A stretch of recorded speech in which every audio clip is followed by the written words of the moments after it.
মুসলমানের মধ্যে মারামারি করে মাথা ফাটাফাটি করে মরুক, তার একটা চক্রান্ত। এটা রাজনৈতিক কিছু মদতপুষ্ট লোক আছে, সেটা হচ্ছে আমি এখানে দেখলাম। এখানে যারা বাদী বিবাদী দুই পক্ষের সাথে আমি কথা বললাম, দুজনই কাগজ দেখিয়েছে, দুজনের সাথে কথা বলেছি, আমি কিছু কোশ্চেন করেছি, বলছে ওরসের কথা করার কথা বলা আছে। আমরা ওরসে কি না মুসলিম ধর্মীয় ওতে ওরস যদি হয়, নাগরদুল্লাহ বা এই ধরনের যেগুলো আরো কিছু আছে, যেগুলো আর বললাম না সব কিছু, সেগুলো কি বৈধ? উত্তরগুলি দিতে পারেনি।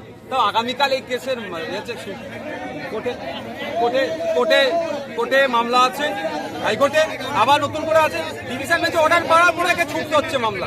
সেখানে কথা বলেছি, রাস্তা ছেড়ে দাও। তা এখানে এসেছি, কথা বলেছি। তবে একটা দুর্ব্যবহার দেখলাম, দেখুন এখানে যখন ঘুরলাম, আমার সাথে যারা এই গ্রামের মানুষজন, আমি কিন্তু আমার পার্টির স্লোগান দিতে দিইনি। যখনই বেরিয়ে আসছিলাম, সেখানে এখানকার লোকাল এমএলএ যিনি, তার নামে স্লোগান দিচ্ছেন, পার্টি এই ধরনের স্লোগান দিচ্ছেন না। এখানে বোঝাই যাচ্ছে একটা উদ্দেশ্যপরিণত ভাবে হয়তো তার নেতৃত্বে এই মুসলমানের অশান্তি হচ্ছে। আমি আসার আগে বলে আসলাম ওখানে যে এইটাকে কেন্দ্র করে আপনারা নিজেদের মধ্যে মারামারি হানাহানিতে জড়াবেন না, আপনার হিংসায় জড়াবেন না। একটু ওয়েট করুন, কোর্টের অর্ডারে যার নিশ্চিতভাবে আইন বিচার ব্যবস্থার প্রতি ভরসা রাখুন।